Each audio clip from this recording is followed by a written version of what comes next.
बोले भूमिया जी महाराज की। आज भूमिया जी महाराज आसपास के दोनों तीनों गांव के कुलदेवता के इस पावन प्रांगण में उपस्थित मैं सबसे पहले महाराज जी के श्री चरणों में नमन करते हुए सामने उपस्थित सभी पूजा के तुल्य बुजुर्ग गणों के श्री चरणों में नमन करती हूँ। हमारी संस्कृति को बढ़ावा देने वाले और हमारे युवा सभी साथियों का मनोरंजन करने वाले हमारे बहुत ही आदरणीय कलाकार बड़े भाई साहब मुकेश मुक्कड़ जी रंग बिरंगे फूलों की तरह खिलती हुई यहाँ पर विराजमान मेरी मातृशक्ति, आप सभी को मैं प्रणाम करती हूँ। और आपने इतने अच्छे आयोजन का जो निर्माण किया उसके लिए आप सबका धन्यवाद व्यक्त करना चाहती हूँ। बातें चलती रहती हैं, आप सबने हमें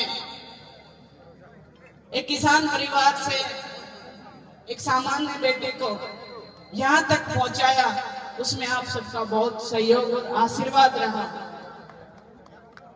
और इन्हीं बातों को देखते हुए मैं तो यही कहना चाहूंगी कि तमाम युवा साथी यहाँ मौजूद हैं, मेरे प्यारे भाई जितने भी, मैं तो आपसे एक ही बात कहना चाहूंगी कि आने वाला जो समय है वो एक वैश्विक भारत का है।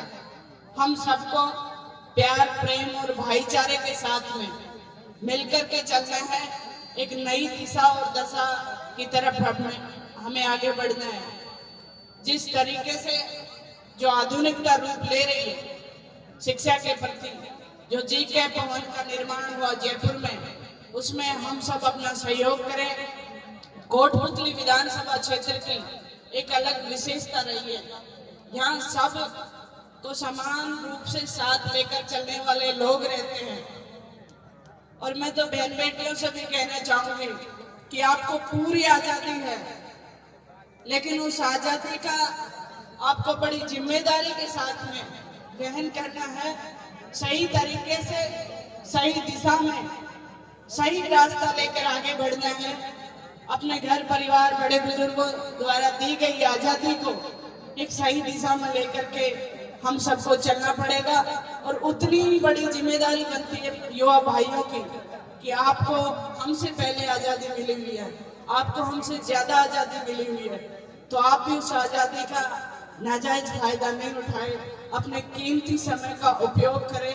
अगर आप कहीं गलती से भटक भी गए हैं तो उस रास्ते को सही रुख में मोड़ दीजिए, क्योंकि रत्नाकर जैसे डाकू वाल्मीकि बन सकते हैं, रामायण लिख सकते हैं, अच्छे अच्छे बड़े महापुरुष हैं जिनकी दिशा बदल गई थी, लेकिन उसके बावजूद भी उन्होंने इतिहास रचा।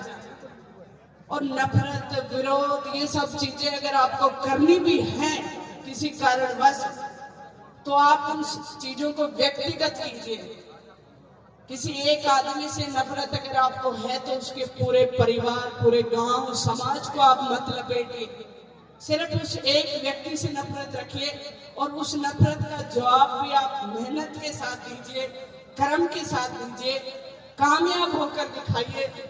किसी से निजी दुश्मनी पालकर बदला लेने की जो भावनाएं आजकल हमें देखने को मिलती है, रोज ये जो लड़ाई झगड़े फायरिंग वगैरह जिस भी तरीके की चीजें चलती है हमारे समाज में, उन सबको कम करने का काम हम सब युवा साथी मिलकर, जितने भी मेरे भाई बहन हैं, बड़े बुजुर्गों के मार्गदर्शन में चलकर और उसका समाधान करने की कोशिश करेंगे।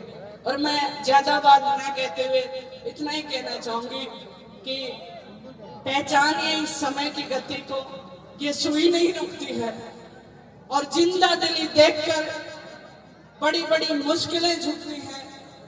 और जरूरी नहीं कि आप बहुत जल्दी चलो, बेशक आप सामान में चलो, लेकिन निरंतरता की जो चाल है, मेहनत की जो चाल है, उससे बड़ी बड़ी मुश्किलें, बड़े बड़े तख्तो-ताज, आपकी हर जो टारगेट लक्ष्य है वो सब कंप्लीट होता है। आप सबने सुना, समय दिया और इस लायक समझा, मान सम्मान दिया, उसके लिए तहे दिल से आप सभी पूजा तुल्य सभी ग्रामवासियों का बहुत बहुत धन्यवाद। जय हिंद, जय भारत, राम राम साहब।